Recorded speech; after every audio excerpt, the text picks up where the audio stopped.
U.S. Climate Change Fund is on the cutting edge of climate change investing. The event's objective was not simply to show that climate change is happening, said the executive Axel Schwarzer, but that it creates related climate change investment opportunities. Another release went further. The debate around climate change is shifting away from cost and risk, it said, toward the question of how to capitalize on exciting opportunities. Nothing as big and universal as climate change could be all bad. An ecological catastrophe was not necessarily a financial catastrophe for everyone. Deutsche Bank's chief climate strategist, Mark Fulton, worked in Midtown in a building on Park Avenue, and I visited him there after the roadshow was done, clearing security and then riding a silent elevator to the 27th floor. His was a corner office, but it was small and cluttered with papers. And Fulton, an Oxford-educated Australian, looked as much scientist as capitalist. His desire to fight climate change was genuine. He told me he'd read the Club of Rome's Limits to Growth, a neo-Malthusian take on the planet's carrying capacity, as a schoolboy in the 1970s. It made quite an impact, he said. They were talking about everything running out. What are we going to do? We have to change the way we live.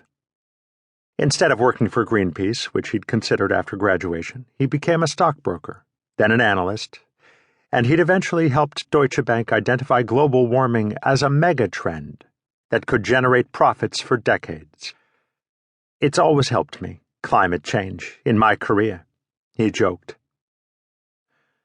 While the DWS Fund invested most heavily in the technology to build a greener world, in wind power and solar power, in smart grids and smarter electrical meters, it had bought other stocks, too. Companies that fit the portfolio not because they could help fight climate change, but because the warmer the world, the less habitable it became, the bigger the windfall. They were a tacit recognition that we were already failing to stop climate change. There was the planet's largest water company, Veolia, which manages pipes and builds desalination plants in 74 countries on 5 continents. Monsanto and Syngenta, ag-biotech giants that were tweaking genes to develop drought-resistant crops. And Viterra, a fast-growing agribusiness in temperate Canada. The fund also had shares of Duo-Yuan Global Water, one of the biggest water treatment companies in desiccating China, and 2 fertilizer multinationals, Yara and Agrium. When I asked Fulton how the bank planned to capitalize on rising sea levels, he mentioned a small play in a Dutch dredging company, Royal Boskalis, which had just rebuilt an island in the Maldives inundated by the 2004 tsunami. "Where are you going to get seawall expertise but from the Dutch?" he asked. Other climate investors told a similar story.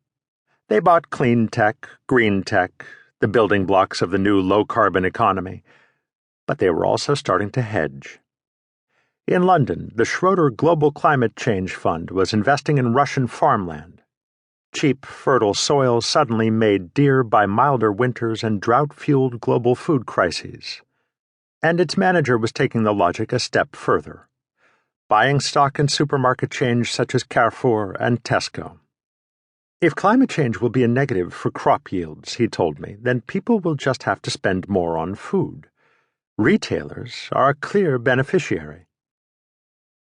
Across town, another fund manager explained why he was bullish on the reinsurers Munich Re and Swiss Re. As natural disasters start to be more common, he said, as climate change starts to cause flooding and droughts, insurance companies, reinsurers in particular, should get pricing power. Because it allows insurers to jack up rates, hurricane season is actually quite a positive thing. A partner at a storied Wall Street investment bank showed me photographs of Ukrainian farmland and said his firm had tried to buy up vast tracts of it. Soviet-era collective farms had reverted to pseudo-subsistence agriculture, he said. You could come to these guys and get thousands of hectares for a few bottles of vodka and 2 months of grain. You could literally give them vodka and grain. In the run-up to successive climate conferences in Copenhagen, Cancun, Durban, and Doha, as everyone else was fretting about polar bears and electric cars, some fund